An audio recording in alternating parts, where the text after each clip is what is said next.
You have to be very careful not to become what I call a conference hoe. People that just jump from conference to conference and don't do any work. I usually have some of those spotted and I would never hire them. But I think to be very selective and doing very specific conferences for a very specific reason that you prepare well, I think that's a really good idea. If you're looking to expand your network, expand your career and all that, my recommendation is don't do 5 or 6, just pick 2 good ones every year and really prepare them well. Hello and welcome to Mission 1, The Executive Edge. I'm your co-host, Gerard Miles. Unfortunately, Dan Hampton couldn't be with us today due to diary conflicts. However, we have an exciting guest in the CEO of listed games developer and publisher Stillfront Group, Alexis Bonte, on the podcast to talk about his fascinating career, how he got to the CEO role, and some of his wisdom and tips on how do you go about hiring your own team. Alexis, welcome to the podcast. Thank you, Gary. Very nice to be here. And Lex, we was obsessed with the location on this podcast. I don't know why, but whereabouts are you? And sort of, that looks like a home setting, but so where is home and whereabouts are we talking to you from? Yeah, now right now I'm in the Madrid office, where I'm based some of the time, and then I share my time between the Madrid office, the Stockholm office, because we're a publicly listed company on the Swedish NASDAQ, and then visiting the studio. So half my time is spent traveling around and visiting our game studios, which are all over the world, from Hamburg to Berlin to Bangalore to Miami to Hong Kong to Japan. It's everywhere. I have a theory you might be cloning yourself, Alexis, because I think on top of that travel, you also are often at conferences, sort of representing, flying the flag from GDC down to in San Francisco through to Gamescom, etc. Are you still doing a lot of that, or is that still part of your time? I try and get the team to do it as much as possible as well, because I think it's really good for the team to get that exposure. So I kind of reduced to really some core ones. So I always go to Gamescom. I try to make it to GDC. And then maybe I'll do a few other more targeted ones. But yeah, it's important to still, go out there and, meet people face to face in a different setting and get the pulse for what's happening in the industry. And also very often interesting opportunities arise from just getting out of your comfort zone and meeting people, as you know. Do you find, and I get this asked quite a lot actually, of sort of the importance of conferences. And I think sort of 5 years ago, it was a sort of, clearly, right, conference is the place to go to, like pre-pandemic. It was like the big thing, sending big teams. And we've seen a real decline, right? I think for a period, certainly we saw a decline of the necessity of going. Like how important do you think physical conferences are? I know you just said it's helpful, but do you think it's less important now? Is it critical? What would you be saying to people, again, thinking about their executive careers and like helping them get ahead? Is it really valuable or an extra? I think there's a fine line, right? You have to be very careful not to become what I call a conference hoe, people that just jump from conference to conference and don't do any work. I usually have some of those spotted and I would never hire them. But I think to be very selective and, and doing very specific conferences for a very specific reason that you prepare well, I think that's a really good idea. I mean, another conference I usually go to is Pocket Gamer in London in January, because all the industry, all the people that I want to meet are there. You've got kind of the bankers that do dinners, so you can kind of meet different people and all that. So to me, it's like that's an example of a conference where it's very well prepared and I know exactly who I'm going to meet, when I'm going to meet them and all that. So that's really worth it. So if you're looking to expand your network, expand your career and all that, my recommendation is don't do 5 or 6, just pick 2 good ones every year and really prepare them well. Yeah, I think that chimes with a lot of our advice on this podcast is sort of doing a research and being quite intentional or specific about anything to do with your career, right? And not sort of just spraying against the wall, but the more you've sort of thought that through and have directed it, then the more valuable that is. And Alexis, sort of already going off on a tangent there, but sort of bring it back to you and introducing to our listeners. I mean, I think of you as an entrepreneur, right? I don't think of you as a sort of, primarily as just, as a corporate ladder, sort of career linear path, sort of tech, but you've moved from entrepreneur, games entrepreneur, and you've been an investor in your career. Now you're the CEO of a listed company, right? Like, which is very much often seen as that pinnacle of a career ladder. But you didn't go in a straight line. Like, in your own words, you tell listeners a bit about sort of how your career evolved from, I think it was pharmaceuticals in your very first job, to being a VC investor, through to everything you've done. Yeah, and I mean, it's definitely not a straight line type of career with it's lots of ups and downs. I mean, I went to business school in the UK, so the university, learned international language and business, which is great in London. Actually, straight after that, I did try and do a startup that was not particularly successful. I tried to do eBay in Europe, and that kind of failed because I didn't know how to work with tech people, kind of learn all of those different things. Raised money from the father of a friend of mine. I mean, all of the kind of the typical mistakes that you need to do really to kind of learn about these things. That didn't really work. So did a bit of the pharmaceutical thing to pay the bills, but always had that entrepreneurial edge.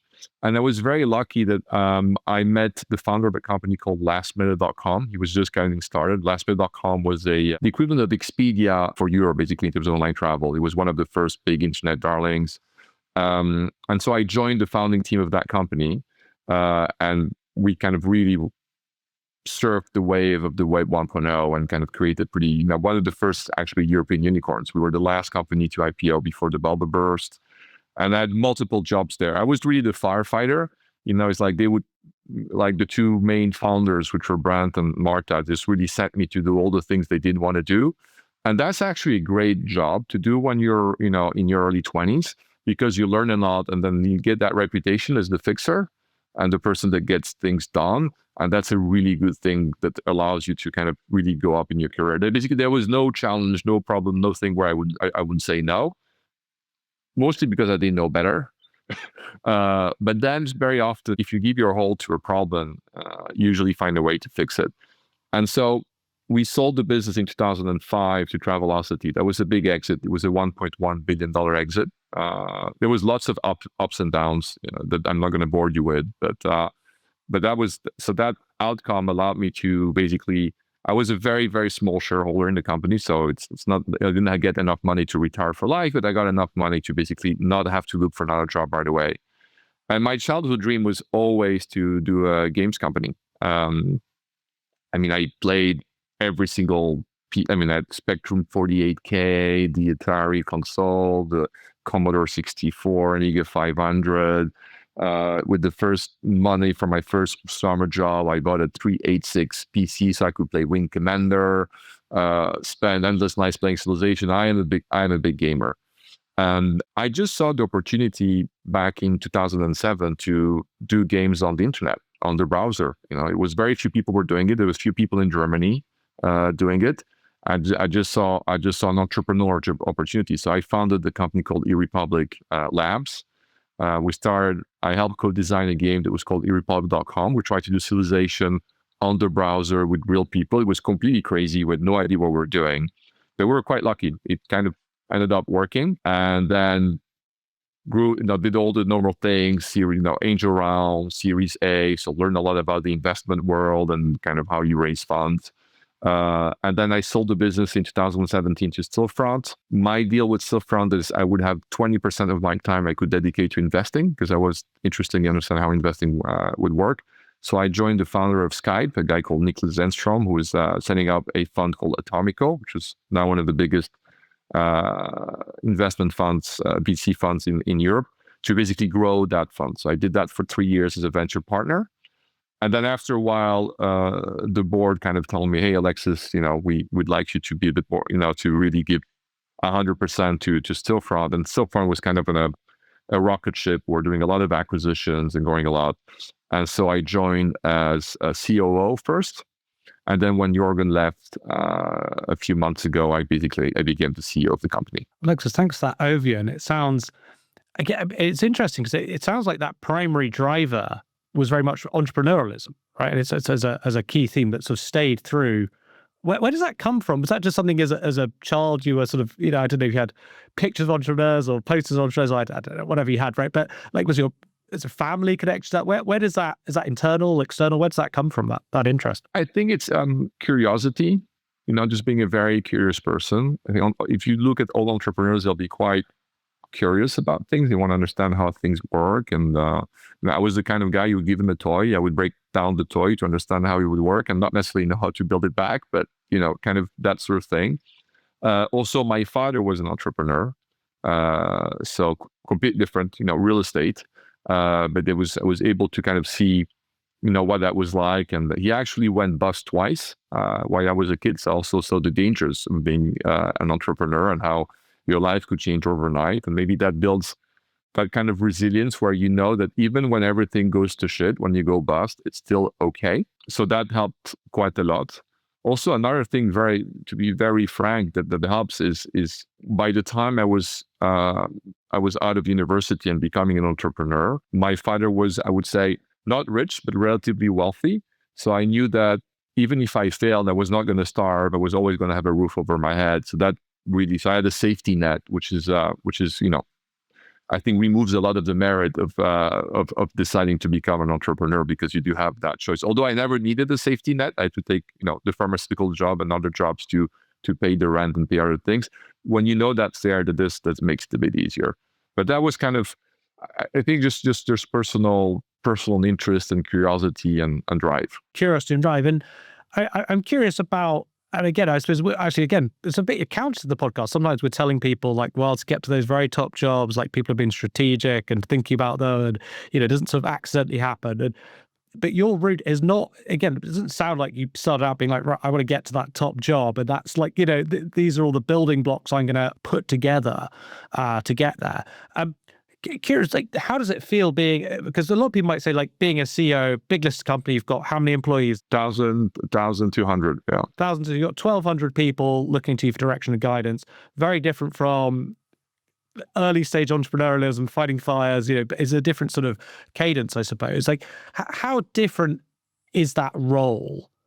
Do you actually feel quite similar to an entrepreneur, or have you gone on a bit of a change of what you wanted, or is it still the same drive? Curious on that. To be fair, although, Brent and Martha very generously say I was part of the founding team of lastminute.com, they were the real entrepreneurs at Last Minute, right? That was more almost I would say normal type of job. I had different jobs at the time. At the beginning, I was the manager of the auctions side. They did auctions there, and then very technically, I always liked doing partnerships and business development. So I was doing a little bit of deals on the side that they wouldn't expect. So that allowed me to become, basically the person that was running business development for the company, which allowed me to expand my network.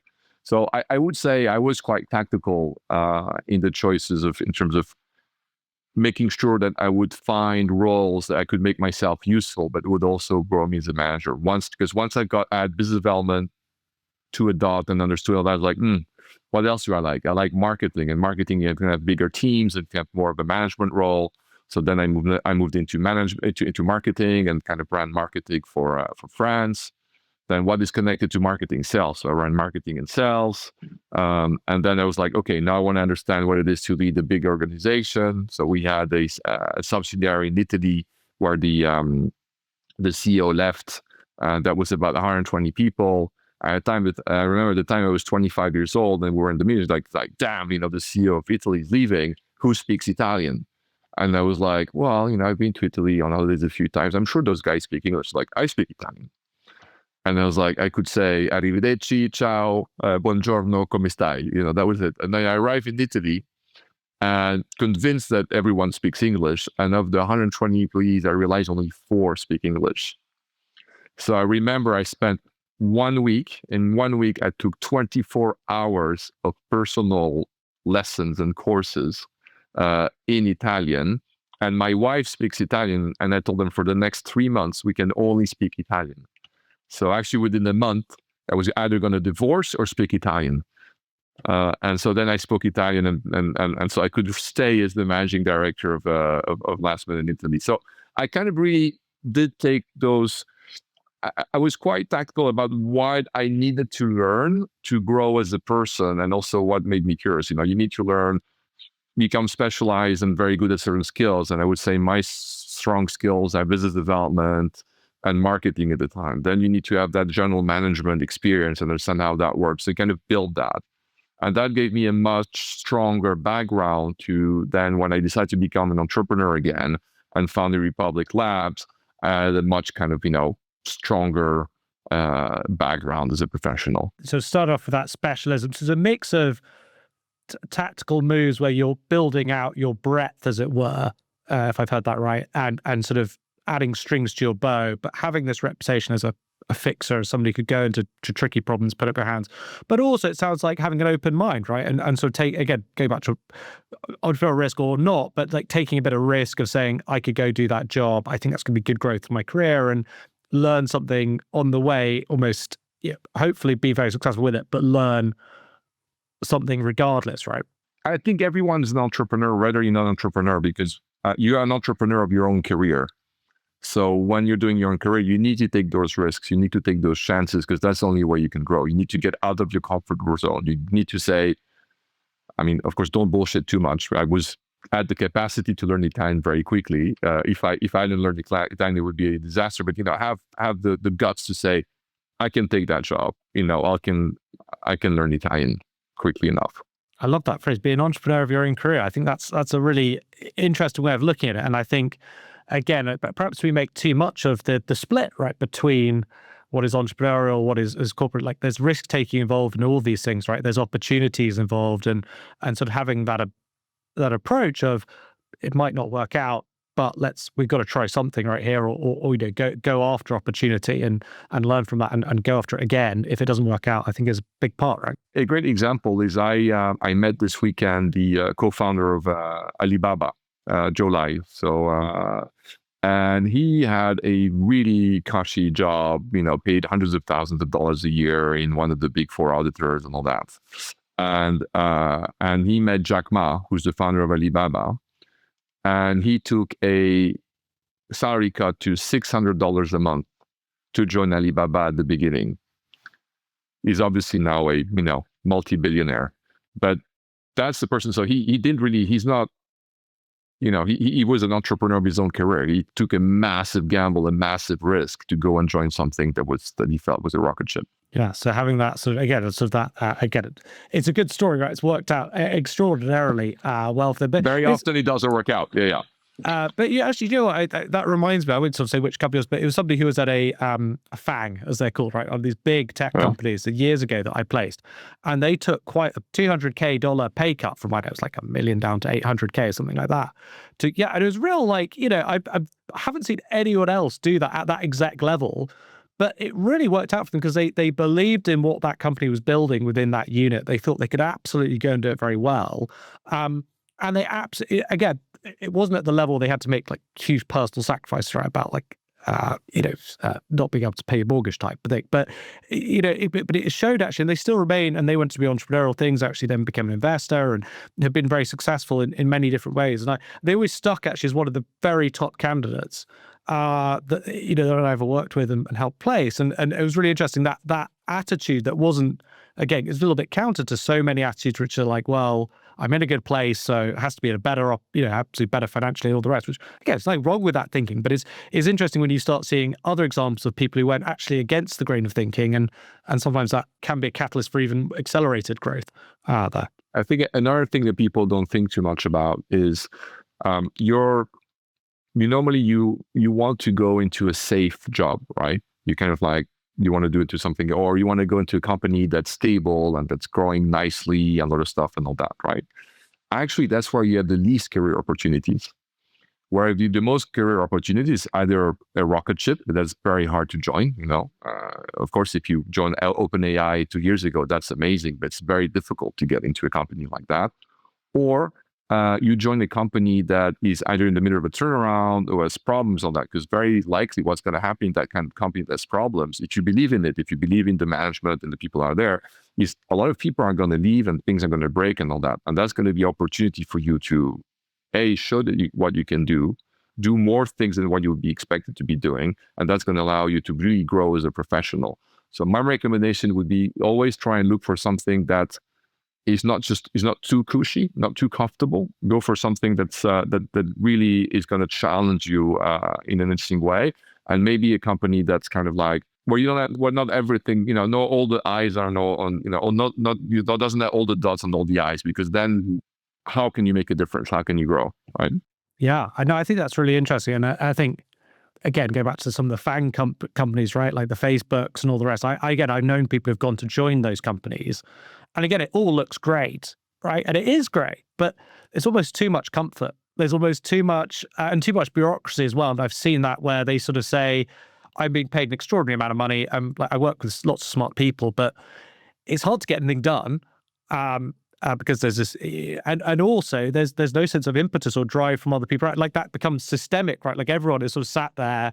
Again, they're all good, doing good jobs, but after 3-4 years, they sort of don't necessarily get that personal sense of or self-action or learn that much, and they actually start feeling a bit frustrated, or then they suddenly get cut, right? Like again, that's the other thing is like security, and things look secure, but who knows in 2 years' time, right? Like it can be very arbitrary, even in the safest job.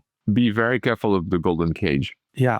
Very good. And Alex, I think you've been sort of moving into this area, but again, sort of thinking about our listenership, people who might be looking at director, VP level roles, C-level roles, and think about their career, or how do they? And we sort of say sometimes there's like a bit of a jump, right, to go from each of those to director to VP to C-level, in terms of that skill set, polish, strategic thinking, leadership, etc.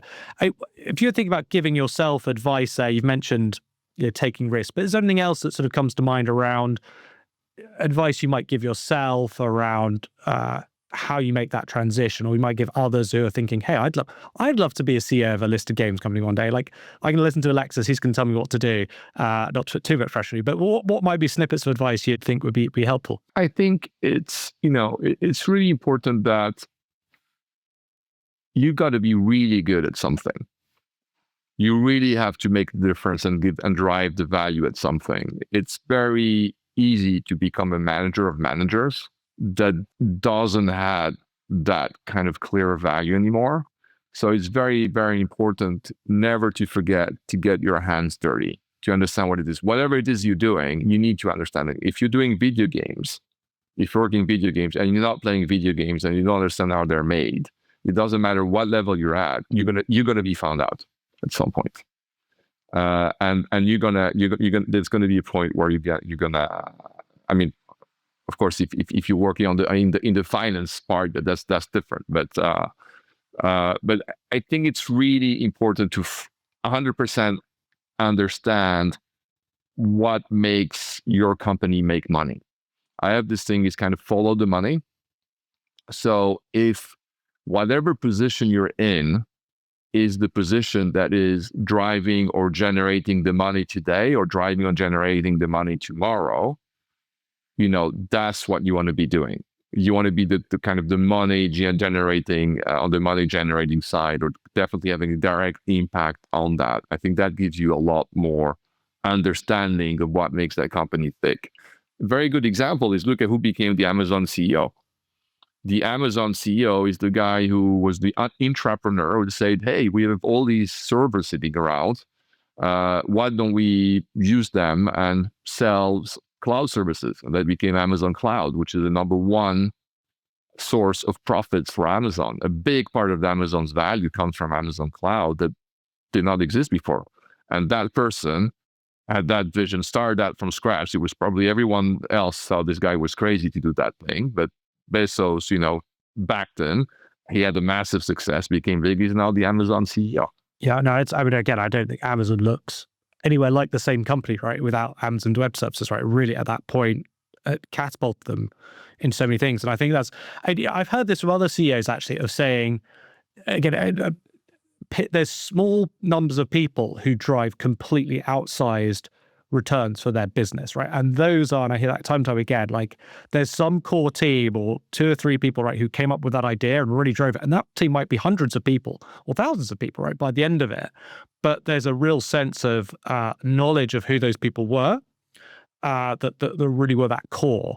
And something that could be an individual, right? And if you could be a part of that, again, your stock is exceptionally high, right? And I think also, I don't know if you see this, but I think sometimes people from the outside can be confused. They're like, well, I'm doing this, right? Or they sort of see themselves as having the same job title, or, hey, I did this, my job well. But I think really having a clear grasp of what an outsized return can be and how big an outsized return can be, then that sort of opens your eyes up to like, I'm not just driving, good, I'm driving like company saving. Or even in a company like Stillfront with 1,200 employees, right? I would say from game manager level upwards, the right hire can completely transform the company. The wrong hire can also completely transform the company. So it's really important.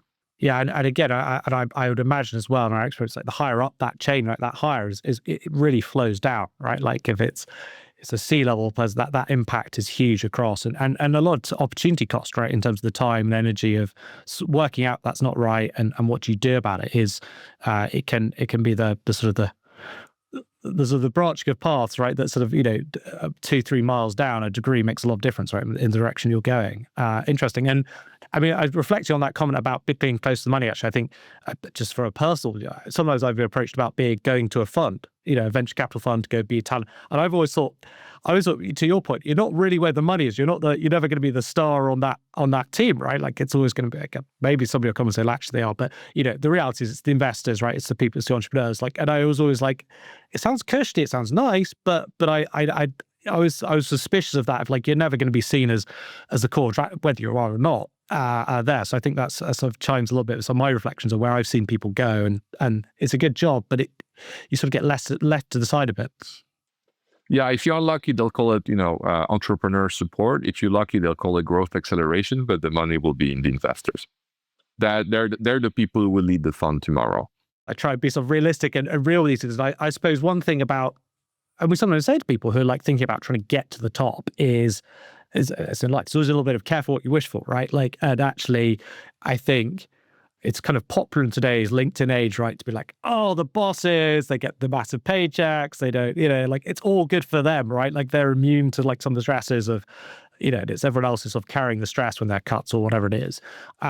Like just talk to us like being in a CEO job, listed company, you've got quarterly like pressure on you. And I appreciate like almost as I ask questions, I'm conscious you can't share too much, right? Like you're almost like in a box of like, you can't be like, oh, I'm really stressed this week because we've got massive problems, right? Because that's going to spike the market or like the share price. So how is that experience of being in the top job? Does it feel isolating? Like how do you cope with that? Is it what you thought it would be? Curious to your reflections. I mean, although, as a CEO of a public company, you're always, well compensated, a lot less in Europe than in the US, but you're always well compensated.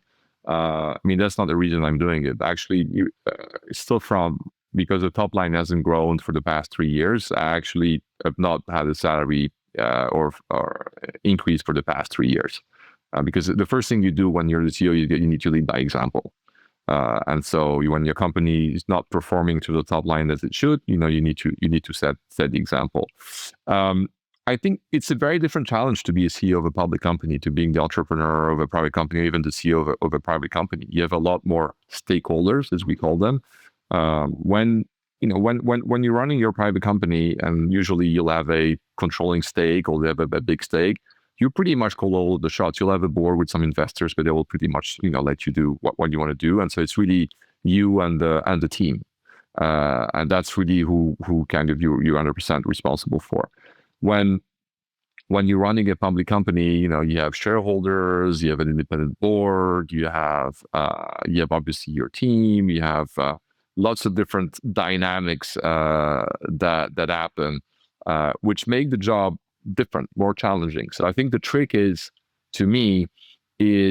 how do I spend my time as efficiently as possible, basically responding to the needs of running a public company and giving the transparency and the information and that the board needs and that the investors need and all that, but not let that be 80% of my time or 80% of my job. I see a lot of public company CEOs who only do that basically, and they completely lose touch with the product, with the team, with what really happens, and they're in that kind of ivory tower where it doesn't work. So I try to keep the balance, which is 80% being with the team, being with the product, visiting the studios, understand what's happening and all that, and 20%, the more kind of public company CEO. And of course, to be able to do that, you need to have a very good CFO that supports you. You need to have a really good team around you so that you're able to do that. And basically, I think what you do is you design your CEO role in a way that drives the most value for the company at that point. My predecessor, for example, Jorgen, he would spend most of his time doing M&A because at the time that was really the driving force for Stillfront, because Stillfront grew, mainly through a lot of acquisitions. So his kind of whole setup was designed to basically be a public company CEO and do M&A. My setup is more around running a games company, turning this into a real games company, and doing the public company job. And M&A is a very small part. Yeah. So tailor that role, and I wonder if that could be advice, right, as well for other people, right? Like it's not just at the C-level. And I appreciate we don't have as much freedom to tailor our roles, but to think deeply and honestly about where am I adding the most value, right? I think if you speak up about that to whoever your manager is and say, look, here's like where I can add a lot of value and this is not where I add value, like that can be very refreshing, I think, for a leader. I love that. I mean, whenever someone comes to me, the thing I love the most is when I have someone that comes to me and says, Alexis, I know you want me to work on this, but actually, here's why I think this is not so important, or this other person would be better qualified to do this. And this is where I think what you're missing. And this is where I think I really need to focus and work on. I love that. When that happens, that's really good stuff. Because at the end of the day, our job is to make the company successful, right? The way I see it, so there was this thing which I'm trying to break, which I really don't like. And it was a bit, it's maybe a very Swedish thing, but there was this thing where people would say, the Stillfront family, right? Saying this, Stillfront is like a family. It's not a family, it's a company. It's a sports team. A company is a sports team. You put the best players on the field and you put them in the right positions. And if one of them is injured, you remove them, you get them off the field, you get them to rest and sit down, and you replace them with someone else. That's how you run a company. That's how you win. You like a sports team, you're not in business to participate. You're in business to win. And that requires that every player, plays in the right position and delivers and scores. If you're the forward, if you're the person, if you're the number 9 and you're not scoring goals, you're off the field. You should be doing something else. There's a lot there, I think. And what you're saying about that refreshing ability when somebody comes to you and says, look, this is what I think you should be doing, right? Like, I don't know if you've seen this, Alexis, but one thing I experienced at a very small scale was as I got more senior, I realized people treated me differently because they perceived me as a partner, right? As somebody who had some sense of power or influence over their control. Probably wasn't true, but like they started to not tell me what they honestly thought, but like a little bit of like presenting to me and like a little bit of like what I think the company line should be, or like I think I should show. And I found that really weird because it's just, it's a human behavior thing, but also actually it's inhibiting as a leader, right? Like it's sort of, you're like, well, I'd rather know what you honestly thought. That's why I'm desperately to get that intel, right? Because that's used to me rather than what the thing you think I want to hear. And I think I see that with clients we've worked over the years. It's very interesting how organizations can become about servicing the perceived needs of the CEO or founders who become very powerful sometimes, or versus the like, I'm going to be honest with them and like say what I really think, rather than like, well, they've said they wanted this, so our job is to now execute that, and make that vision true, which again sometimes is required. But I think it's just a difficulty of any company, right? It's like, how do you get that balance between sometimes you need to execute and sometimes you need to challenge and push back and be really like candidly honest about where where we go. And it's very hard to get the right balance there, because you can have different styles of management and trying to get that. You can have a very open style where you do kind of a long strategy day and everyone participates and everyone gets to put their post-it with their ID and all that. And, that's potentially one way of doing it. And that can work when everything's going up and you're in an uncompetitive market, and it's fine. But when you're in a hyper-competitive market and it's really, really hard, as the CEO, I really believe that you need to set the direction. You need to listen and speak with everybody, get the feedback, and then honestly, if the strategy that you decide for is one that everyone agrees with, the likelihood of that being the right strategy is very low. Usually, the strategy that you go for is bold and slightly different, and is going to encounter some resistance. And that's something, and that's when you actually get that really good conversation and that good feedback. That's so interesting. And this is a complete tangent. I'm going to drag us back on top of it. But I was recently listening to a podcast. It's called The Rest is Classified. It's about a history podcast. And they talk about the Bay of Pigs invasion. And it's very interesting that Kennedy has a meeting with all his top aides, there's senior generals, there's FBI, CIA guys, junior functionaries. And everyone says, like, this is a good plan, we should go ahead with it. Even though behind the detail, there's lots of resistance, but nobody wants to step up and say, like, hang on a second, there's all the evidence there that it's going to probably not work if you look at the detail. But like when they go around the table, everyone's like, yeah, there's a group thing, a sort of a momentum that anyway, that's an aside. We won't talk about the Bay of Pigs. But Alexis, it comes to your time as well. And I think I'd love to just move on to how you think about hiring, right? How you think about getting the best people in the right place before you've sort of employed them. What's your approach and philosophy to making good hires, evaluating good talent or great talent? So the first thing is I've made a lot of mistakes in hiring. And I think as you grow and as you get more experience, you're never going to get a perfect batting average. You're always going to make mistakes. I mean, someone told me if you're a good hire, you're going to get one out of two right, which is really low if you think about it. I think I'm a bit better than that, but I would say I probably I'm still get a third of my hirings wrong, which is really, really, really annoying. I think the key that I've learned because obviously you have to do all the basic things, make sure you're not the only person interviewing the candidate, make sure that you have people that you really trust that also kind of interview the candidate and give you feedback. Another thing that I do personally is reference checks. I don't believe in, reference checks done by someone else. I call personally the people I don't do it over email. I want to see what they say. That's has saved me from bad hires many, many times. And then really the challenge is the higher up you get in the organization, the more disconnected you are about what can really make a really good person at a certain level, right? So you need to really make sure that you have really excellent hiring managers that are good judges of that. Because I can be, I think, a good judge of character, but whether you are a great balancing designer, I mean, the last time I tried to balance a game was 10 years ago or 15 years ago. I have no idea if you're a good balancing designer now or not. So it's really like lots of reference checks and all that. Then as you know, I work with my network a lot.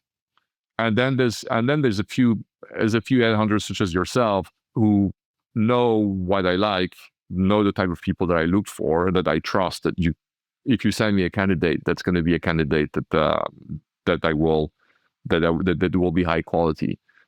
So that's also another way to filter a lot of the things and filter some mistakes. If it's a really important hire, I'm not just trying to advertise you, but it does help, make sure that, there's a pre-filter there, which is also pretty important for some key hires. So a number of wisdom tips. So I think, first of all, sort of knowing what you're good at assessing, right? And having other people as a panel talk about that. And we're doing a series at the moment on the search process, right? And thinking about who are you getting interviewing and giving them a lane, right? I think giving them clarity that that's their job. Because again, sometimes people are brought in and not told that's their job to assess for something. And then sort of also, again, it's like the risk approach, right?